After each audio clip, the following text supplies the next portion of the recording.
The Center for Procurement Excellence is a nonprofit member organization with a mission of educating, promoting, and advocating for better RFP processes. Join CPE today and make your RFPs faster and more transparent. Membership also includes discounts to all of our training and networking events. CPE hosts a variety of virtual and in-person networking and training events throughout the year. Visit our website to get signed up. CPE Speakers Bureau is available for your regional and national meetings and professional conferences. Contact us to learn more. Welcome to Ask the RFP Doctor, CPE's monthly web series where we discuss the latest best practices in procurement and supply chain management. Let's jump into our discussion here today. Now, a little bit of upfront work to make sure that we're all on the same page for what we are talking about. There are a number of different acronyms that we use in procurement. I was in the Air Force for a number of years, and I'll tell you what, the military loves our alphabet soup. And as it turns out, procurement also loves alphabet soup. So whether we're talking about an RFP, a SOQ, IFB, whatever, there are different types of solicitations. The RFP library, as the name suggests, are all RFPs. We don't have other types of solicitations there, but those are also available, but we're only focused on the RFP.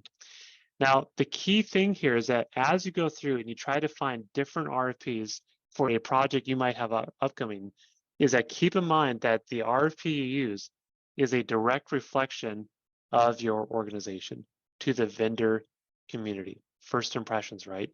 So when you think about it, as you look at these different RFPs, these now have been vetted by our team. What we've done is we've collected them, we've organized them, but they may not be the best structure or what we might call a high-performing RFP, right? So again, put on your CPE training tools and think about, is it organized or is it scattered? Is it just thrown together or is it very professional and highly organized, right? Is it easy to follow? Is it just copy and paste job? Make sure you apply your best practices as you go through and you look at these different things. Now, as you think about these procurements here, and as you're going through, and I know we all have different customers that we work for, one of the main questions they always ask us is, we need to get this done. In fact, we conducted a study recently, and we looked at how urgent are procurements, right? Urgency. We found that 90% of them are urgent, and the other 10% are extremely urgent, right? Have you seen this before? Everybody wants their procurements done like yesterday. And so the main question that as you identify, is this a good RFP or not, is what can help us to move this into warp speed?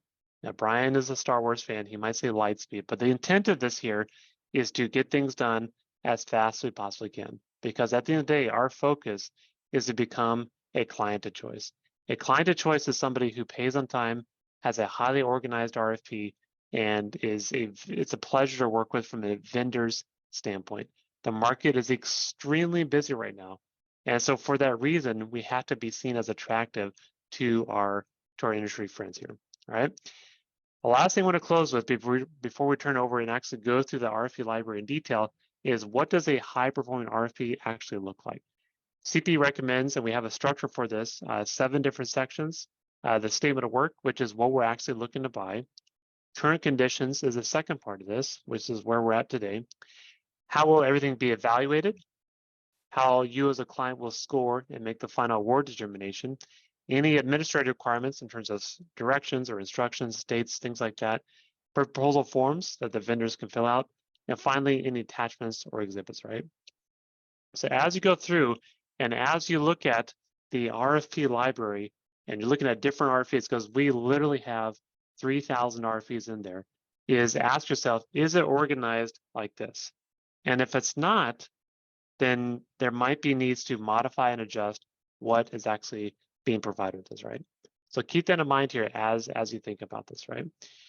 When you go through and ask yourself, we need to find an RFP. Many times what we've seen on various professional forums is we commonly have a question, right? And you've probably done this yourself, right? Does anybody have an RFP for this type of contract that I could see, right? That's commonly how we ask our questions. Does anybody have an RFP for this type of project? What's intended by that, I think, is I'm not sure what tasks I need my new vendor to do. Does anybody have any recommendations? That's kind of our intent. What we recommend here is what we're trying to get to, what's really needed, the way to think about this is what major challenges do my customers face and how do I find an expert vendor to help me solve those problems? This is where we need to shift our thing as a professional group of procurement people is how do I find the problems that my customers are having and solve those? The answers to those questions becomes the basis of your scope of work. And when you do this, this minimizes effort, this increases success, and frankly, at the end of the day, this also reduces cost. The last thing I want to say here is we have to focus on the foundations of procurement excellence. If you're not sure if an RFP is structured well, or this is a good way to result in a good procurement experience, is ask yourself, is it fair, open, transparent? Does it increase value for everybody? And is it does it follow ethical standard processes, right? We do have a handout on this, CPE's 5 Foundations of RFP Excellence. If you'd like a copy of that, be sure to reach out to us. We'd be more than happy to provide that to you, but these are the best practices, right? So enough talking here. Let's jump over to Brian. Brian's going to walk us through the RFP library, or I should say Saruman the Wise. That, Brian, that is not the right character, but that's okay. Y'all need to be careful if you're talking to now. Brian, floor is yours. I just want to be the leader of the Uruk-hai. All right. Now, here's going to be the RFP library. I'm going to get there from the homepage. So I am at centerforprocurement.org up top there. The easiest way to get to this RFP library, it is a member benefit. I'll talk about that in a moment. But you go to the membership tab, scroll down, RFP library. If you're not logged in as a member, it'll ask you to do so. But once you're in, it should look like this. And here's the basic setup. I'm going to walk through it on the web right now. As Jake mentioned in small text down here, this is a collection of more than 3,000 RFPs. Our group of volunteers has broadly been collecting this over time. CPE did fund student workers too through some of the universities to help put this together. So it's been a labor of love. The library is divided into 4 sections. And again, this is just RFPs that have been collected mostly in the last 5 years. So they're intended to represent semi-recent RFPs of a variety of different project types that you may encounter or you may be tasked with helping to procure in the future. So here's our 4 collections. We have one for information technology, one for architecture, engineering, and construction services, one for facilities management services, and then a broader category for various administrative and other business services. I'm going to go through each of them just to give you a flavor of what is in them and how this RFP library is located. Do please note our disclaimer here. Just because we have an RFP in this library does not mean that CPE recommends that specific RFP. We have not reviewed every single one to say, yes, this is in line with best practices. This is just a compilation of as many as we could find and provide to you for inspirational purposes. So just assume that these are average, run-of-the-mill, traditional RFPs, some good, some not so good, some in the middle. No problem. It's all there just to help you as a resource. And I'll talk about how to use this library after we've perused through it. We're really just trying to help you increase awareness of different practices and approaches in various RFP types and project types. Now, with that, let me just go through them one by one. I'll start with my favorite, information technology, and we'll go there. So once you're in IT, it has its nice little color coordination of blue to let you know it's matching the budget or the button there. So you are in the IT section. We've got close to 1,000 RFPs here in 50 different technology types that would be available to you. So if you scroll down, here's how it works. It's just a big menu organized by the project type or the technology type in this case. So for example, if you were interested in an ERP system, pick something big, hairy, and scary. You scroll down the ERP, click on it, and it will unveil how many RFPs we have. And the RFPs are organized by client organization type once you are into the specific project that you want. So in this case, we're looking at ERP technologies. We do have 1 for airports. We have 3 for healthcare organizations, a whole host of them for higher ed. There's 11. K through 12 schools, we've got 4 of those. And then municipalities, noted by the Muni code here, you can go all the way down and to number 88 as inspiration. There's some nonprofits there. There's others as well. You can see our naming convention, right? As this is in the IT. This is every separate RFP here is IT collection. This is the ERP technology, and what client type? Well, this is the state or other or nonprofit organization or municipality, and then how many of them we have. So if I click on number 88 here in IT ERPs for municipalities, it will pop it up, and we've got a county in California who went through an RFP for an ERP system. And if you scroll through, it's got 20 pages of glory. The whole RFP structure and their requirements are all included. And if you go through, you'll find more and more. So if I scroll back up and collapse our big category there, you can see we've got a bunch of different categories all throughout. Speaking of ERP, if you wanted to look just at system integrator services, for example, you could open that one up, and you can see there's a few for airports, transportation, higher ed, municipalities, so on and so forth, going down. Let me open up one for, and these ones, sometimes they're going to have extra parentheses to tell you what it's for. So a system integrator can be hired to integrate different technology types for your organization. So you can see that we have some for ERPs, some for health systems, various Microsoft systems, a case management system, EAM, that's enterprise asset management systems. There's all different types in there as well. So I'll click on one just so you can see how it works. You open it up, it brings you straight to the RFP itself. You can download and go from there. So that's how it's set up, give you a flavor of what's in the IT section. Let me scroll up and move over to AEC. AEC is not going to look as impressive at the start here because we have fewer categories. We're organizing these mainly by delivery method type or phase of the project.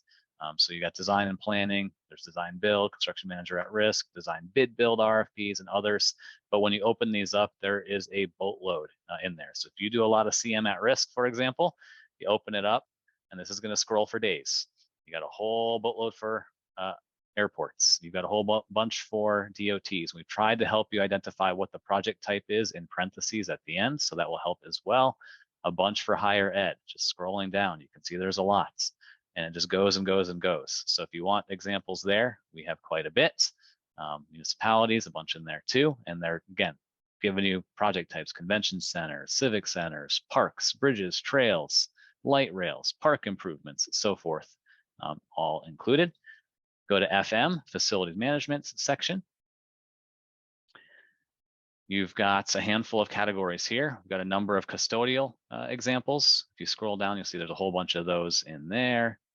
We do have a few miscellaneous things, pest control, tree trimming, things like that we didn't have enough to build out their own categories yet, but over time, we intend to keep adding. So that things such as pest control, landscaping, and so forth might have its own category. Moving, relocation services, that's in there as well. Got a number of those. And then last but not least is our administrative and business services section, which has a wide variety of things as well. So you could go and look, for example, at food services, which is different types, but mostly in higher ed. A bunch of RFPs there.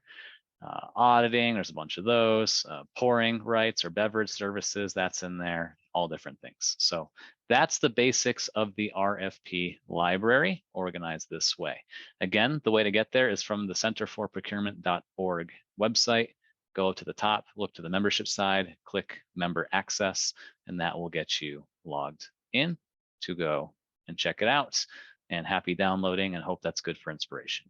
With that, a few more thoughts on using this library.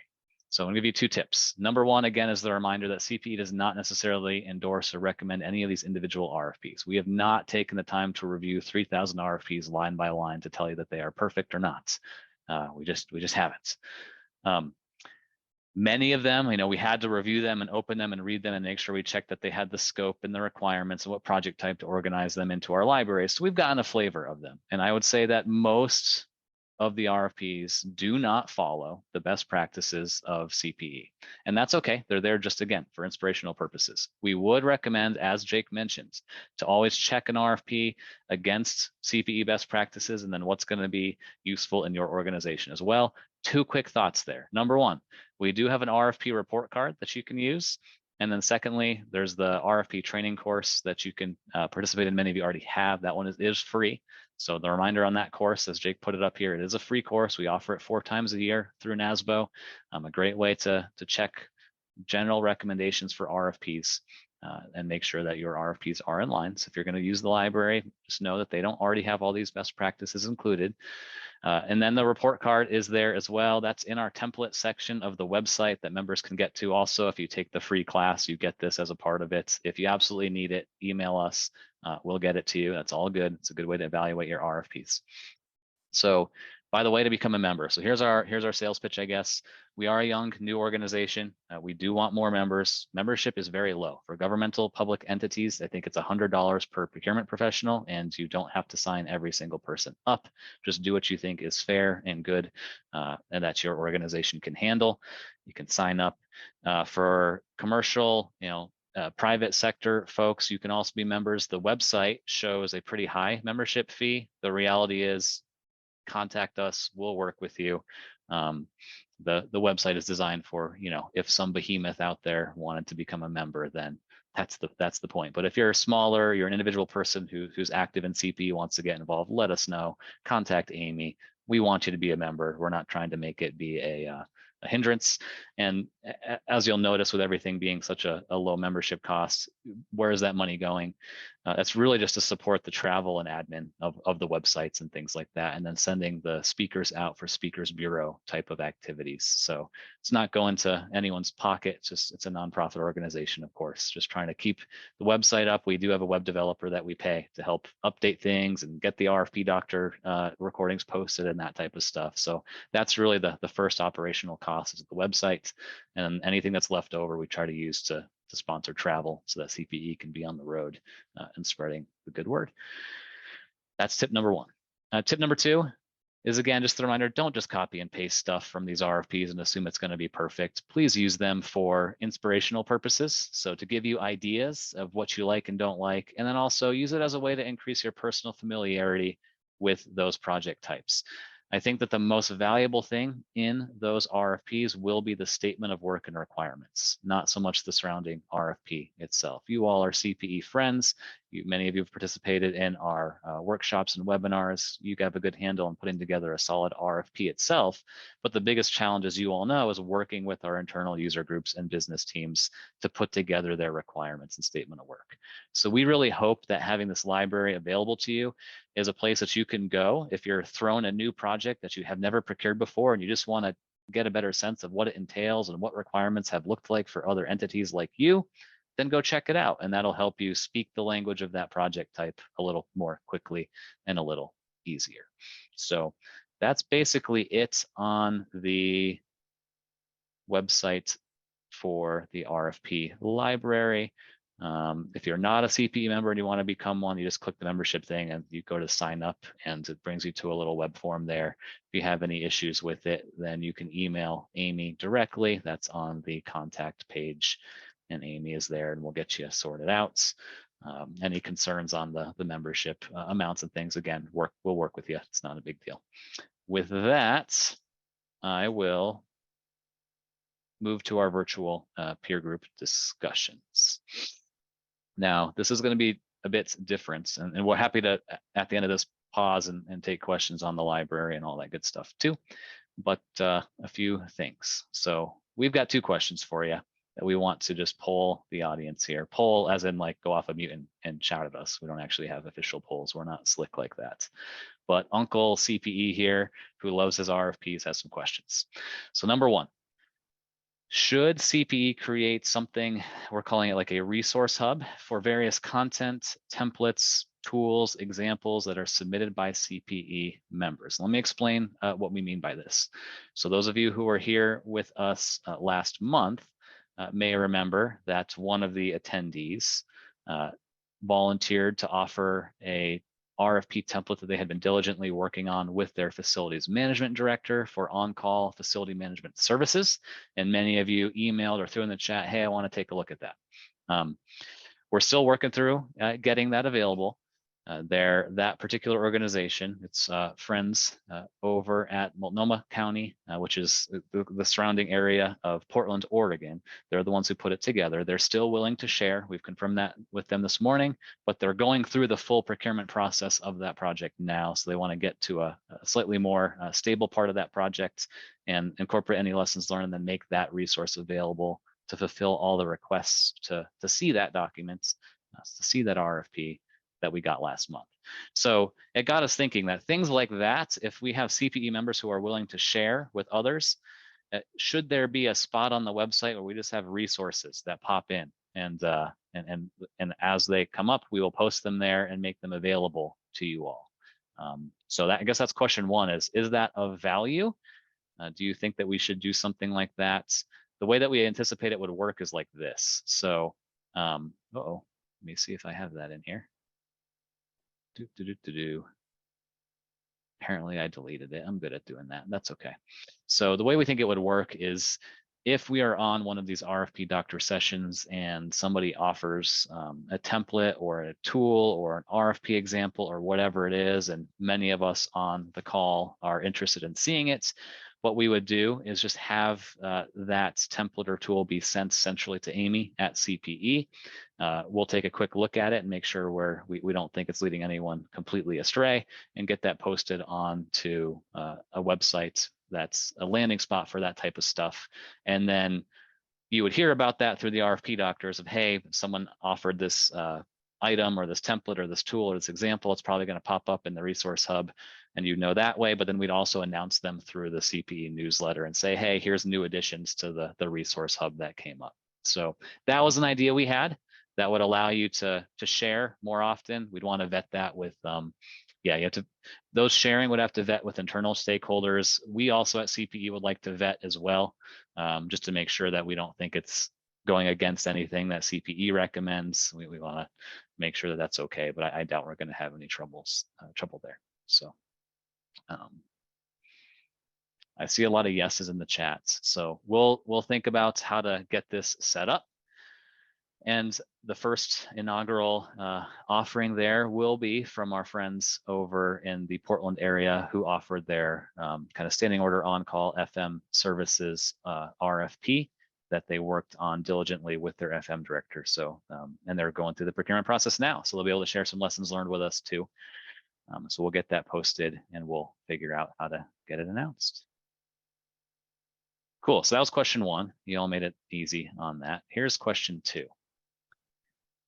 This is a brainstorming time. We'd like to know what other topics, and of course, RFP related topics, because that is the wheelhouse of us here at Center for Procurement Excellence. We're just focused on RFPs. What other topics would you like us to talk about or instruct about or give examples about through the RFP Doctor web series, or even offered through other webinars or trainings? I know some topics do require more than the typical 15 minutes we devote to them here on the RFP Doctor. And we are open to doing other webinars or building things into other free trainings. So in the chat, or we'll just hop off of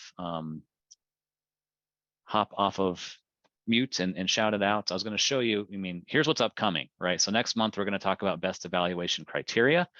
And then the coming sessions, the topics are posted from now through October. So we've got like the next 6 months or so posted, but after that, we are a blank slate, and we'd love to get your feedback, your recommendations of what topics you would like to be covered.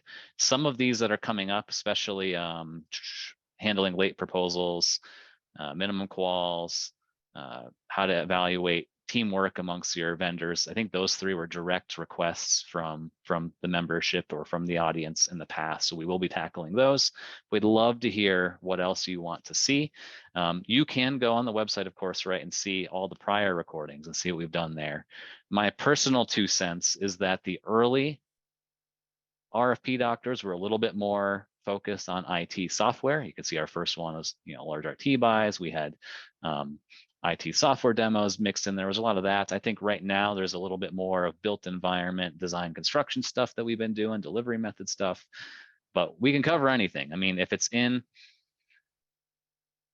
in our library here, right? So if you think it fits within any of those categories,